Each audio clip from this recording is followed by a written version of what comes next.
I'm Najaswat for BizNews.com, and I'm joined today by Dr. William Davis, a New York Times bestselling author, cardiologist, and a gut health expert. Dr. Davis, thank you very much for joining me. Thank you, Nadia. Glad to be here. So, cardiology is not an obvious route to gut health expert. What is your medical background? How did you get there? It was a series of events, Nadia. It started with, so I was working in what's called interventional cardiology, which is meaning doing angioplasty, putting in stents, cutting out artery, that kind of stuff. When people are having heart attacks or having angina. Well, my mom died of sudden cardiac death about 4 months after her successful coronary angioplasty. I had just moved to Milwaukee, Wisconsin. They brought me here to introduce a lot of the new technologies. So I was in the cath lab morning, noon, and night doing procedures. My mom, who had her procedure in New Jersey, about 1,000 miles away, died after her successful procedure.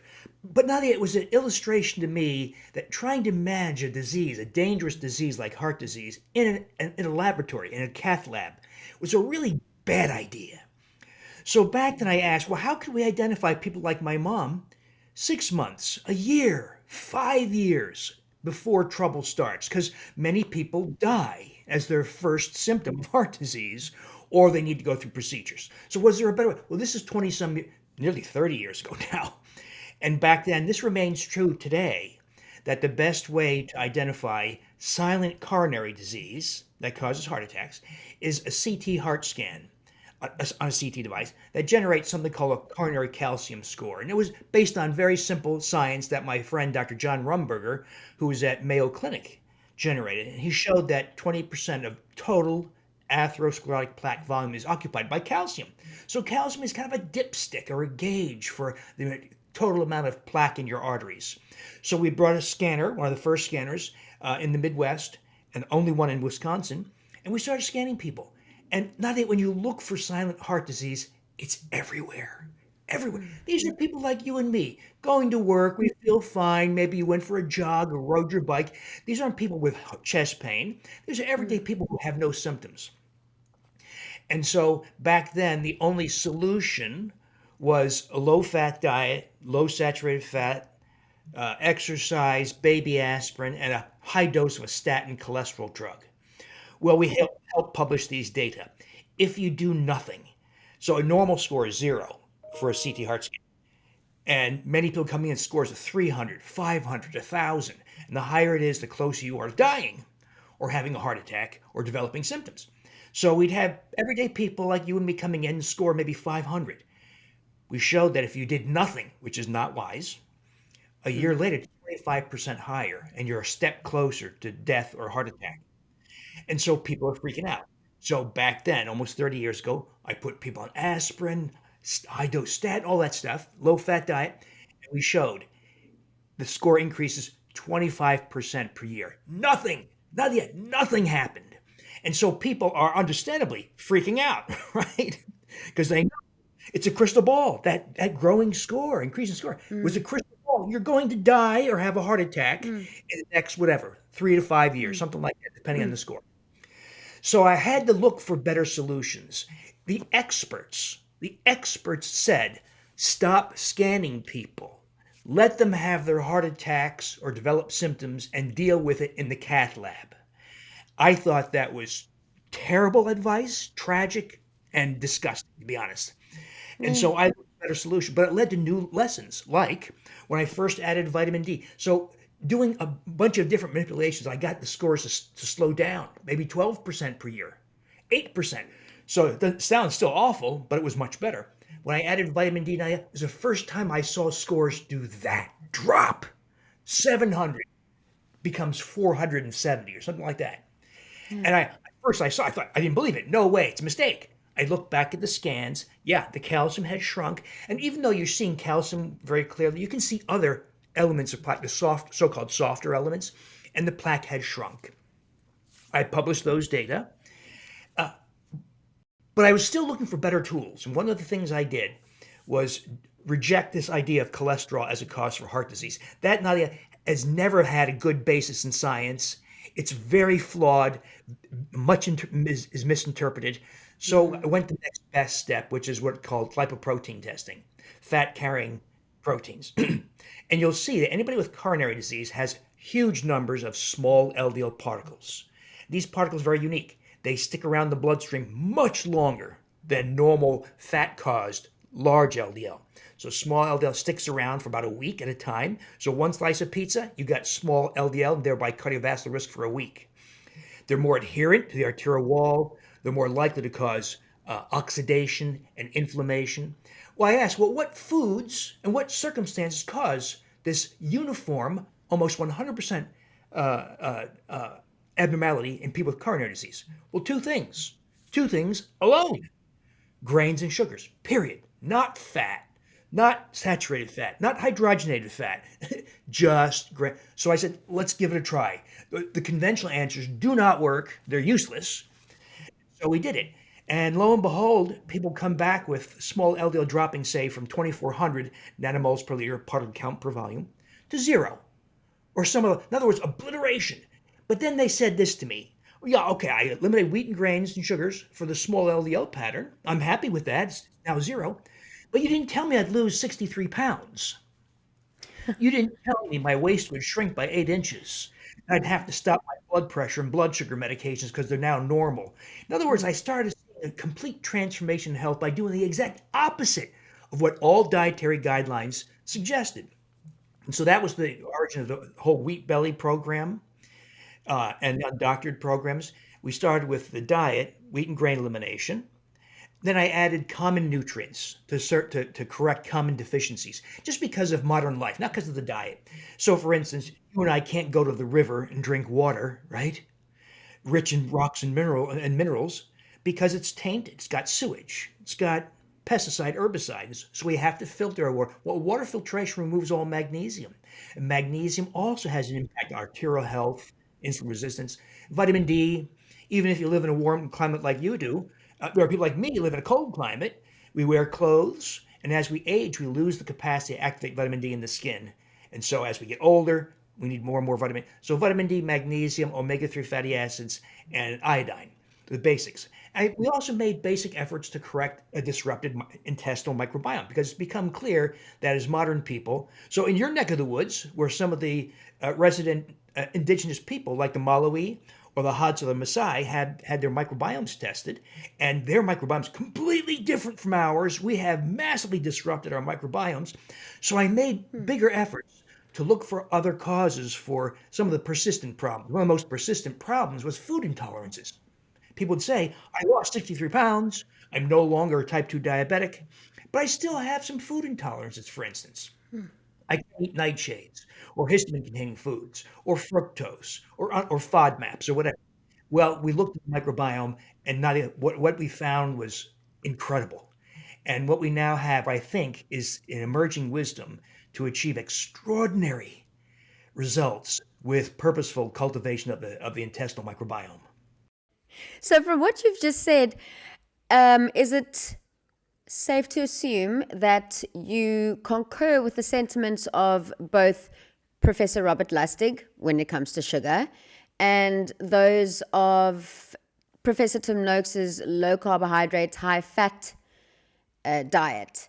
Because he also he wrote a series of articles based on Ansel Keys' incorrect dietary con that we are still abiding by. Absolutely, no question. Those guys have done a very good job of propagating the message that a diet low in fat and saturated fat is very destructive.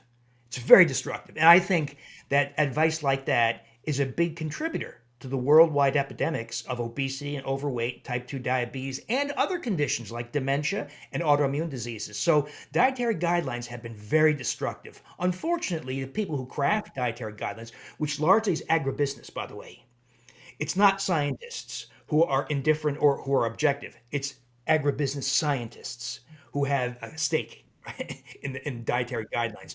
And a big player is the grain industry. Was that a big part of the 1977 US dietary guidelines that people have followed for decades? Was wheat a big primary category of those 1977 US It was. It guidelines? grew, and as you know, it's grown to dominate dietary advice. You must include grain products in every meal and every snack in the U.S. because it's part of the dietary guidelines, federal guidelines. It's introduced, for instance, or it's forced upon school children as a school lunch policy. Teachers will actually look at a child's lunch and say, "There's no grains in there. Don't eat it. Here's a peanut butter sandwich and some other junk foods," and then send a nasty, threatening letter to the parents. So it's enforced actually. So this has been extremely destructive. Now, I would say though, diet is very powerful, very important, but you've got to go beyond diet. Like those nutrients I mentioned that impact insulin resistance, because two-thirds of the US population and much of the rest of the world has insulin resistance. That's the fundamental process driving risk for heart disease, hypertension, dementia, cancers, and numerous other conditions. So we must address this distorted issue of insulin resistance and inflammation. And that, by the way, the small LDL particles and associated abnormalities, coupled with insulin resistance and inflammation, that's the cause for heart disease. It has nothing to do with cholesterol. Uh, Now, this insight into the microbiome, though, has yielded Nadia some extraordinarily powerful new strategies for health. So, before we jump into the rest of the questions, gut health as a concept it's reasonably new to most people. So, very simply, what is gut health? Well, it's a whole bunch of things, but one of the emerging insights is that because of our overexposure to antibiotics, but other things too, there's probably a role for glyphosate. That's the active ingredient in the herbicide Roundup. Glyphosate is an herbicide, but it's also an antibiotic. Food additives, food preservatives like sodium benzoate or potassium sorbate. These are meant to inhibit mold or fungi or contaminant in foods, but they're also antimicrobial when we consume them. Then there are emulsifying agents to make foods mix, like ice cream that has polysorbate 80 carboxymethylcellulose or carrageenan. This keeps the ice cream mixed, but it also dissolves your intestinal mucus barrier. And that changes the microbiome, increases inflammation. Other drugs do have adverse effects. Stomach acid blocking drugs, non-steroidal anti-inflammatory drugs, statin cholesterol drugs, on and on. In other words, we're swimming in a sea of factors that disrupt the human microbiome. And two things have happened because of that. One is we've lost very important species. Of the thousands of species in the human GI tract, we've lost hundreds. So if we compare like to the Malawi people, we have hundreds of fewer species than they do. Of the healthier gut microbes. Healthy microbes. Because those healthy microbes, like lactobacilli and bifidobacteria species, are very susceptible to common antibiotics like penicillin or amoxicillin or clarithromycin. So we've killed them off, we lost them, and those species did things for us. They had effects on mental health, metabolic health, weight, blood sugar, insulin resistance. The other thing that's happened is when you lose those healthy species competed and suppressed unhealthy, mostly fecal species, stool species. So those stool species, like E. coli and Klebsiella, proliferated and then did something very odd. And I estimate 1 in 2 Americans now has this. These fecal microbes have ascended into the 24 feet of small bowel. We call it fecalization or small intestinal bacterial overgrowth. I was guilty now, thinking this was a rare thing until this device came out. The air device. So it's a little device. Yeah? You blow into it, captures the composition of breath, the hydrogen gas in your breath. Microbes produce hydrogen gas, but we don't. And it came out in 2018. The inventor, Dr. Angus Short, PhD from Dublin, Ireland, who invented it, by the way, for his girlfriend, now wife, who had irritable bowel syndrome and was told to go on a low FODMAPs diet, low fiber, low sugar diet. And he watched how tough it was for her and how if she slipped up, she had gas and diarrhea and bloating. So he invents this device for her to measure hydrogen gas when somebody slips up and eats some FODMAPs. So would you prefer to have a higher rating or a lower rating there? What's a good indication of healthy gut flora? So 0 to 10 is a scale, and each unit corresponds to 5 parts per million compared to formal testing. In formal testing, what they do is they capture your breath in a vial and then cap it real fast, which is a very flawed way because hydrogen gas is a very small molecule and it easily escapes. This is a direct, real time device. In a lab, when they do it in a lab, they capture it in a vial, cap it, imperfect, and then they have to run it on a device. You get your results typically weeks later. Here's a real time device. But I called the inventor. I said, Angus, so I'm telling the inventor what he invented. That this is not just for IBS and FODMAPs. This is a mapping device. It maps where in the GI tract microbes are living. So it's all about timing, and there's a whole protocol using it.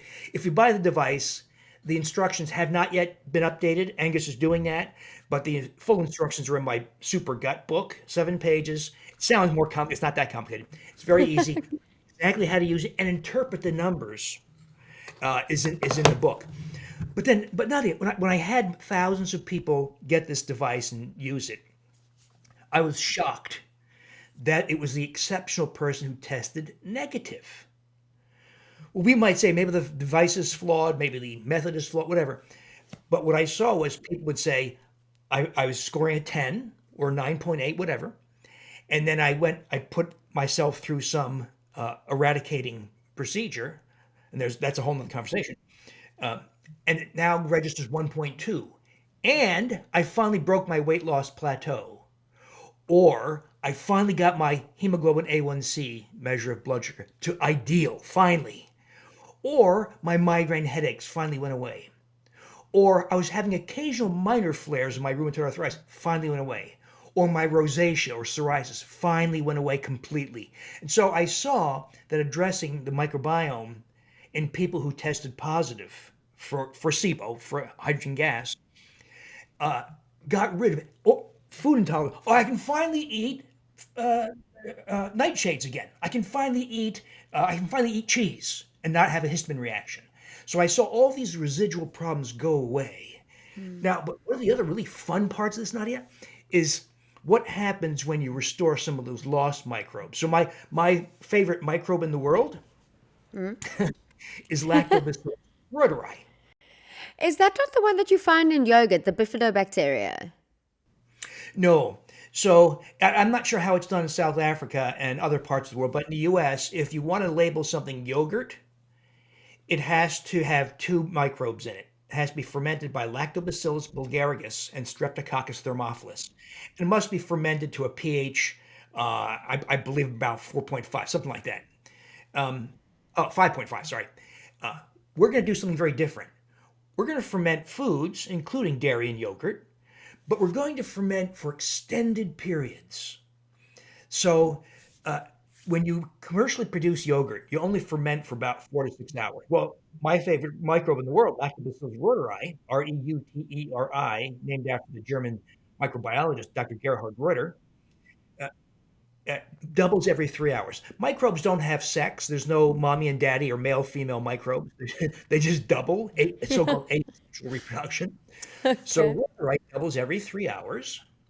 Well, if you're making it in a factory in 4 to 6 hours, you got almost nothing. So we ferment for 12 doublings or 36 hours. And by the way, we also start with, I use half and half, which I don't know if you have half and half in South Africa. It's half heavy No, cream. we Okay. don't, but I'm familiar. Because we reject this idea of cutting fat in the diet. That's stupid. So we ferment for 36 hours. We did count the microbes using a method called flow cytometry, and you get about 250 to 300 billion. So we increased the microbial count by 1,000-fold. And now when we restore rhodori, which almost all of us have lost.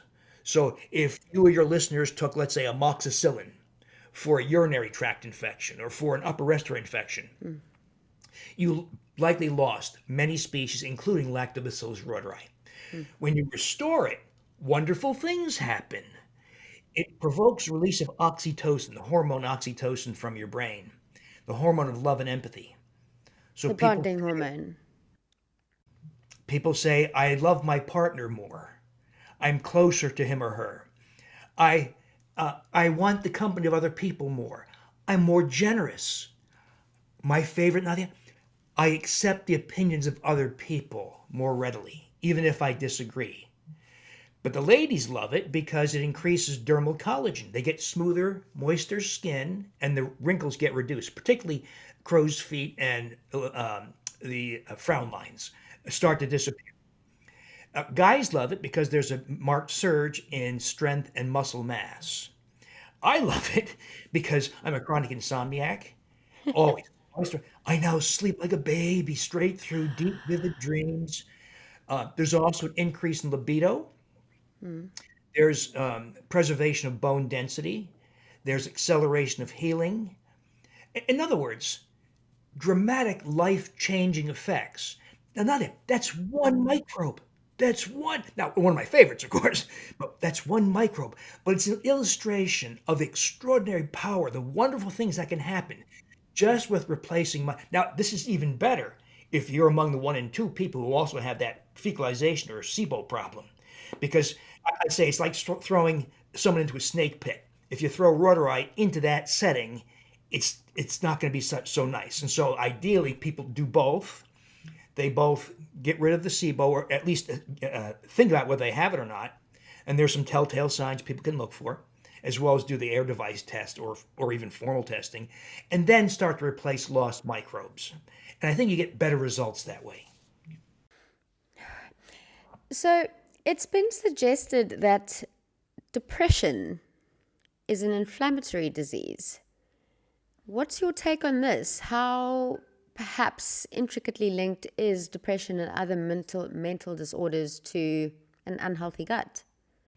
It's one of the most exciting things to be coming out of the microbiome research. So it's been known for years that people who people who fail to respond to the SSRIs, the antidepressants, are different. They have higher markers of inflammation, higher C-reactive protein, higher interleukin 1 beta, higher interleukin 6, higher TNF alpha, terminal necrosis, markers for inflammation. And so, of course, the pharmaceutical industry, as corrupt as they are, said, let's give people biologics. Only cost maybe $10,000 to $20,000 a month, and to block inflammation. Well, I think, but here's a German group did this twice, 2 studies. So when you have SIBO, 30 feet of unhealthy stool microbes, they live and die very rapidly. They only live for a few hours. When they die, some of their breakdown products, called endotoxin, enter the bloodstream. That's called endotoxemia. And that very crucial finding, finally validated by a French, now Belgian group in 2007, tells us how microbes in the GI tract, particularly when all 30 feet are occupied, can be experienced in the brain as depression, or Alzheimer's dementia, or Parkinson's disease, or in the skin as rosacea or psoriasis, or in the joints and muscle as fibromyalgia or rheumatoid arthritis. In other words, and so a German group, based on those observations, took that endotoxin. It's called lipopolysaccharide endotoxin. They took that minuscule amounts, which is very daring. I'm surprised they got this through the review board, because if you miscalculate, you can kill somebody. So injected microscopic quantities of this breakdown product of stool microbes into the bloodstream of healthy, non-depressed people. They got depressed within 3 hours. And on MRI showed all the hallmarks of depression. So we now have a lot of the dots connected that yes, depression is inflammatory, and at least an important subset of those people have it because of disruption of the stool microbiome, of the intestinal microbiome, and particularly when it's coupled with endotoxemia. That sounds complicated, but that equation, Nadia, means that we have to redefine virtually all human disease, whether it's high blood pressure or depression or coronary disease or atrial fibrillation or ulcerative colitis or irritable bowel syndrome or anxiety. Everything has to be re-examined in light of a major contribution of the human microbiome. You've suggested that there are 6 steps towards magnificent health and slenderness. Can you briefly take me through these steps? So easy. So it's the diet. We eliminate things that never should have been part of the diet in the first place. Seeds and grasses. That's what grains are. Seeds of grass. They're the foods of desperation, but they become a cause for celebration instead, according to dietary guidelines. So we reject dietary guidelines, and that alone has dramatic effects. Dramatic effects. Then we address common nutrient deficiencies due to modern life, wearing clothes, living indoors, drinking filtered water, not eating the brains and other organs of animals. So we supplement omega-3 fatty acids, magnesium, iodine, and vitamin D. And then we take steps to restore microbiome. Now, in my original books, I said take a high potency multi-species probiotic and prebiotic fibers to nourish microbes. I've changed that since. The first thing you do to correct a disrupted microbiome is avoid the things that disrupted it in the first place, like antibiotics, minimize antibiotics, get off the drugs, like stomach acid blocking drugs, statin drugs, filter your water, get rid of the chlorine, avoid processed foods that have food preservatives and emulsifying agents. Go back to real food, avocados, eggs, piece of steak, eat the fat. Never buy lean cuts of meat. If you have chicken or fish, eat the skin. Never buy The skinless good stuff. breast. So that's step one in microbiome. Health two is fermented foods. So, South Africa, Europe, and Asia are much better about this than Americans because when Frigidaire came out with home refrigeration in 1927, we all forgot about fermented foods, even though your grandma had all kinds of fermented. So we're going back to kimchi, kombucha, kefirs, yogurts, veggies fermented on your kitchen counter because those have very important species of leuconostoc and um, uh, um, I'm blanking on some, but these are fermenting microbes, pediococcus species. Uh, because there's something unique about this. Came out of research from Stanford that when you get fermenting microbes like leuconostoc and pediococcus, they don't take up residence for more than a couple of days, but they somehow open the door for the restoration of other healthy microbes, dozens to hundreds of them. So that is far more important than any commercial probiotic, especially since most commercial probiotics are one, just haphazard collections of microbes, make no sense, or two, come with all kinds of gimmicks. As the industry has become more competitive, I'm seeing more and more gimmicks and false claims, like you must get soil-based a spore-forming microbe. That is absolute fairy tale. It's fiction. It's nonsense. Or we double encapsulated our probiotics for release into the colon. Well, if 1 in 2 people have this upper GI, but you want the microbes to release in the small bowel, and it's stupid to have it released into the colon. So a lot of problems with commercial probiotics. So the list of probiotics I would regard as doing an okay job is a very short one. One of the emerging insights into into probiotics is that you really want not just a haphazard collection of microbes, but a collection of microbes that collaborate. They're just like us, Nadia. You have families and co-workers and friends and acquaintances. Microbes are the same way. They collaborate in communities. And if you replace just one or haphazard collection, they don't collaborate. So now this research is very new. One of my friends, Dr. Raul Cano, 40-year academic career at University of California, and he's one of the pioneers here. And he created one product. I have no relationship with this company, but the product is Sugar Shift, and this stuff works. We've tested it in about 20 people, and our 20 volunteers. It reduced fasting blood sugar in non-diabetics by 9.8 milligrams, which is on a par with prescription medication with none of the side effects. But that's the power when a probiotic is formulated intelligently, incorporating this concept of collaboration or guild formation. So that's among the emerging insights. And unfortunately, most commercial probiotics really don't accomplish very much in their current form.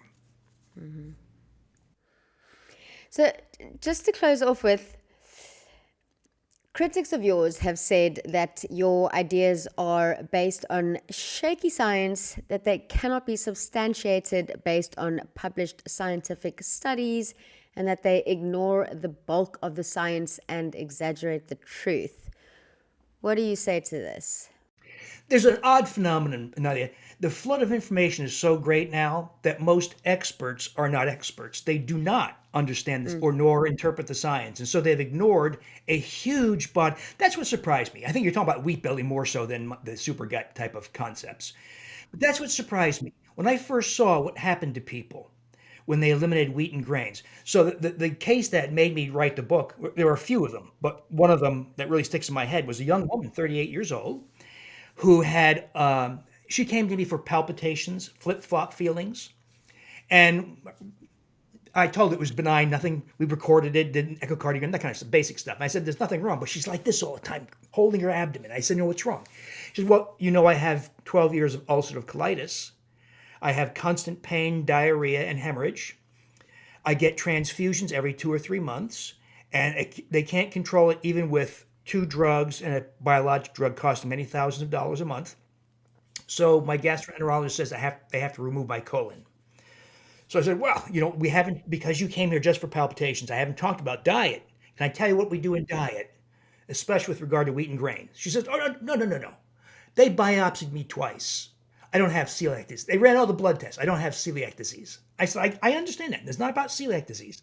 Let me tell you, what have you got to lose? They're going to take your colon out and give you an ileostomy bag.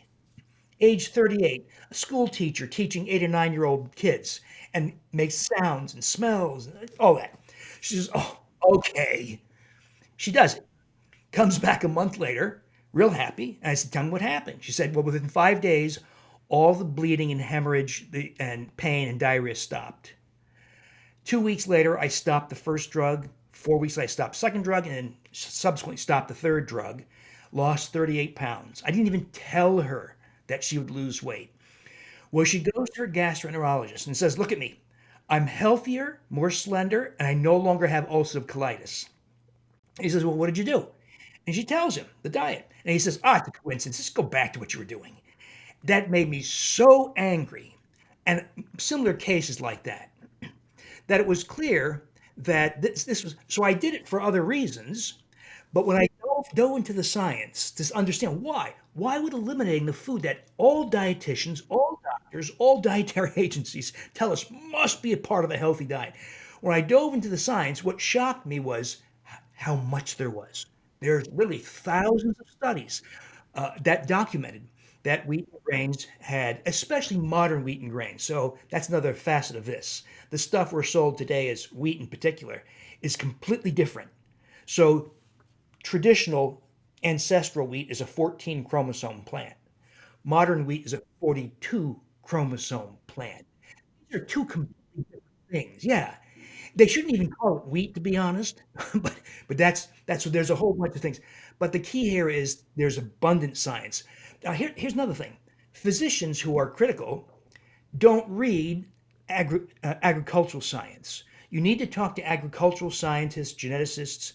That's one of the things that's happening in the modern world. There's so much to know. And if all you do is concentrate on your little discipline, you're going to be stupid when it comes to knowing the full breadth of science that applies to some question. So that's part of the problem. Another part of the problem is that science that supports the inclusion of whole grains has been misinterpreted. For instance, the Nurses' Health Study from the Harvard School of Public Health. One of their studies, for instance, 47,000 nurses and their diets. They asked, Nadia, what did you eat for breakfast Monday? You say, well, I think I had 2 eggs. I think I had an English muffin. And they use these questionnaires, which are deeply flawed to begin with. And what did you eat last Monday? A week ago. Oh, well, gee, that was the day. Deeply flawed. And then they said they graded their diets, how much whole grains or white flour. And then 12 years later, asked them, did you have colon cancer? Did you have heart disease? And they try to make predictions based on your questionnaire. Well, one of the observations was that ladies who ate white flour products, I might be slightly off in the numbers, but ladies who ate more white flour products gained like 12.4 pounds. Ladies who ate more whole grains gained 11.7 pounds. Conclusion, whole grains help control weight. That is the nature of the deep misinterpretation over and over. Plus, that's called observational epidemiologic data, which is almost always not true. That's why you hear these whipsaw kinds of headlines. Red meat causes colon cancer. Red meat doesn't cause. Eggs cause heart disease. Eggs don't cause, because they're using very flawed questionnaire epidemiologic data. That is not real data. It cannot generate any cause-effect associations. Yet it's reported in the headlines as cause effect. And unfortunately, agencies like in the US, the USDA, interpret that as science. That's not science, that's garbage science, yet it's used as the justification for dietary guidelines. And so there's mistakes now, they're being made at multiple steps. And all I think you and I are trying to do is say, hey, wait a minute. Is that really true? Let's look at the science from a different perspective. And you find out that a lot of the stuff we're often told, like cholesterol causes heart disease, saturated fat causes heart disease, whole grains are good for you, you start to realize this is simply not true.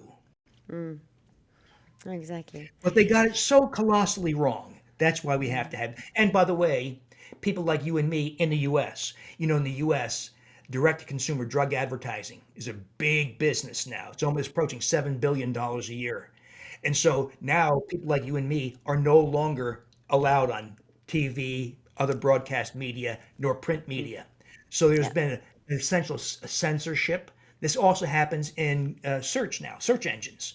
If you search like breast cancer or prostate health or something like that, like in Google, you'll see the first several pages are dominated by big pharma controlled sites like WebMD, which is 100% pharma controlled. There's no such thing as organic search in health now. There's no such thing as open media in the US, certainly. And so big pharma has been very successful in squashing the dissemination of health messages because it's against their interests. And it's not just big pharma, it's also big agribusiness and some other facets of the healthcare industry. But this is why not. What you're doing is so critical and so important because you're not controlled by big pharma. I doubt Pfizer paid you $50,000 to do this. No. In fact, I think they would have paid me $55,000 not to do it. Yes. Dr. William Davis, it's been a fascinating discussion. Thank you so much for your time. Thank you, Nadia. I do mean that. Keep on doing what you're doing because you're spreading truth despite much of the world not wanting to.